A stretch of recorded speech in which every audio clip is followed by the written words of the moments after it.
Assalamualaikum warahmatullahi wabarakatuh. Kami dari kelompok 1 kelas 3F, mata kuliah Manajemen Sumber Daya Manusia, ingin mempresentasikan tentang rekrutmen dan seleksi. Dengan anggota kami sebagai berikut. Dengan saya sendiri, Muhammad Zaidan Al-Fajri, rekan saya Muhammad Rizky Saputra, Muhammad Syekhan Haidar, Hijaz Aulia Ramdan, dan Taufik Akbar. Pada presentasi kali ini, kelompok kami ingin membahas tentang definisi rekrutmen dan seleksi, proses rekrutmen, metode rekrutmen internal dan eksternal, keuntungan dan kerugian masing-masing metode, alternatif rekrutmen, seleksi, faktor yang mempengaruhi seleksi, dan proses seleksi. Untuk definisi dari rekrutmen sendiri adalah proses pencarian atau mengundang calon-calon tenaga kerja yang mempunyai kemampuan sesuai dengan rencana dan kebutuhan organisasi di waktu tertentu untuk melamar kerja. Dan untuk definisi seleksi sendiri, ialah proses memilih seseorang dari kelompok pelamar yang paling cocok atau mampu menduduki posisi tertentu dan untuk organisasi. Slide selanjutnya akan dibacakan oleh rekan saya, Hijaz Aulia Ramdan.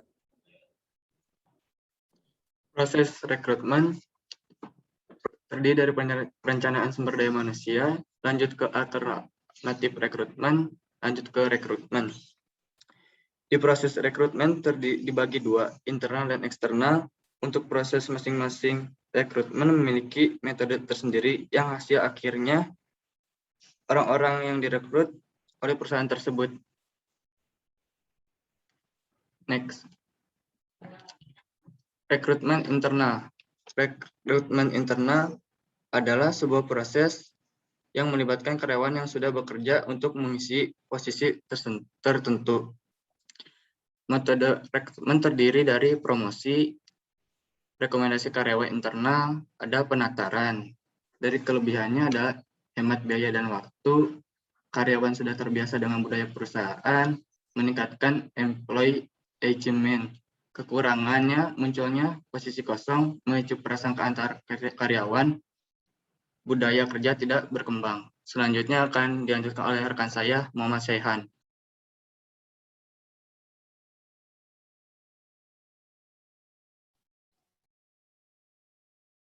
Rekrutmen eksternal.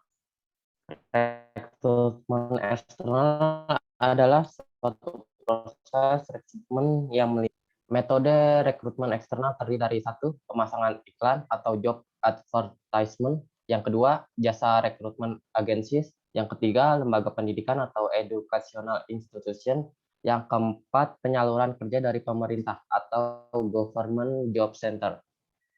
Sama seperti rekrutmen internal, rekrutmen eksternal juga mempunyai beberapa kelebihan dan kekurangan. Satu, kelebihan, menciptakan lingkungan kerja yang beragam.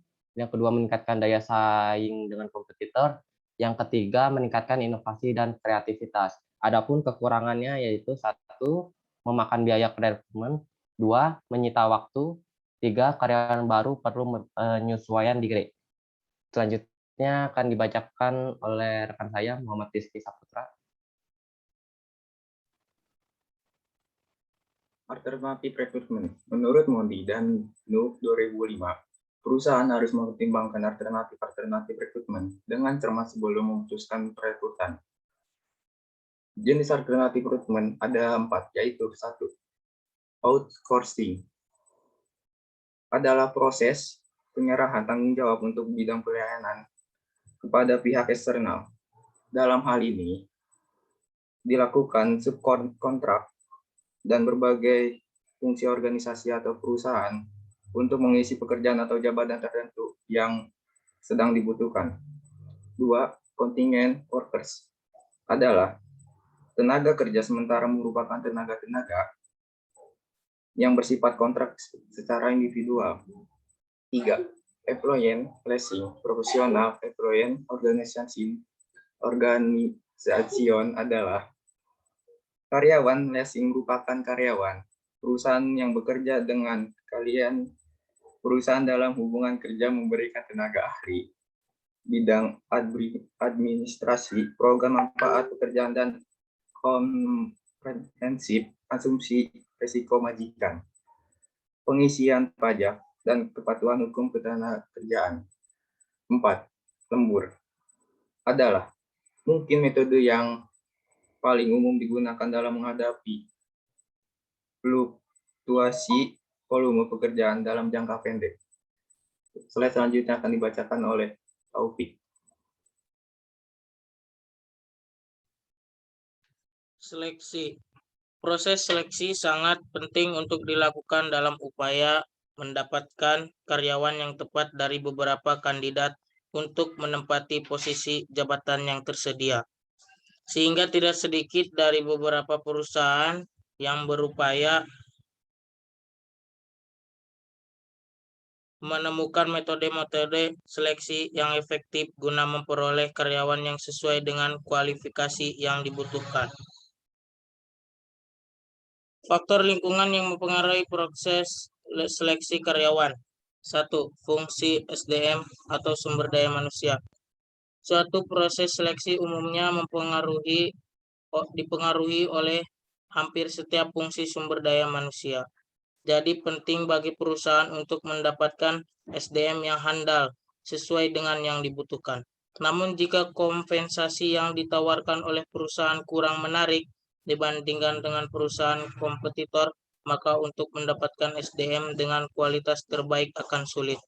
Dan jika proses seleksi hanya sebatas memasukkan karyawan dengan kualitas rendah dan tidak menguntungkan bagi perusahaan, maka perusahaan harus mengintensifkan upaya pelatihan yang notabene menambah kos perusahaan, sehingga proses seleksi tidak berjalan dengan efektif. Faktor kedua, pertimbangan hukum. Faktor lingkungan yang kedua adalah pertimbangan hukum. Produk hukum seperti undang-undang turut andil dalam mempengaruhi proses seleksi karyawan. Walaupun tujuan utama proses seleksi adalah mendapatkan karyawan yang tepat, tapi bukan berarti menyampingkan aspek-aspek non-diskriminatif. Faktor ketiga, kecepatan pengambilan keputusan. Faktor yang satu ini disadari atau tidak sering diabaikan oleh beberapa perusahaan pada saat melakukan proses seleksi. Alih-alih ingin mengetahui sejauh mana ketertarikan pelamar terhadap perusahaan, malah justru hanya akan menambah kerugian perusahaan. Faktor yang keempat, kumpulan pelamar. Faktor lingkungan yang keempat yang dapat mempengaruhi proses seleksi adalah kumpulan pelamar, atau biasanya dikenal dengan istilah applicant pool. Yang dimaksud dengan applicant pool di sini adalah jumlah pelamar yang memenuhi syarat untuk suatu proses tertentu. Namun yang terjadi masalah di lapangan adalah jumlah pelamar yang memenuhi syarat tidak lebih banyak dari pelamar yang tidak memiliki keterampilan yang dibutuhkan, sehingga hal yang demikian ini dapat mengganggu keefektifan dalam proses seleksi itu sendiri. 5. Faktor yang kelima yaitu jenis organisasi. Faktor lingkungan yang terakhir dapat mempengaruhi proses seleksi adalah jenis organisasi.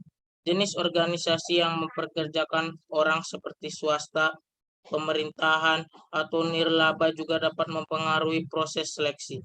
Pertimbangan atas diri pelamar secara utuh termasuk tentang faktor kepribadian yang berhubungan dengan pekerjaan juga dilibatkan dalam proses penyeleksian sebagaimana yang pernah kita tulis pada artikel sebelumnya.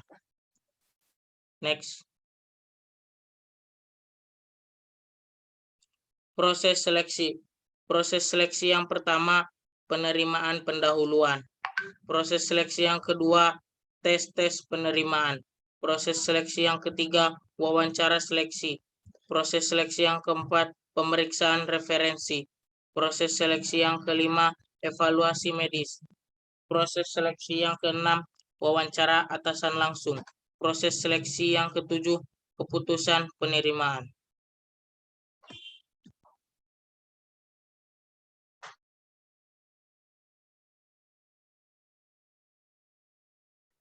Sekian presentasi dari kelompok kami.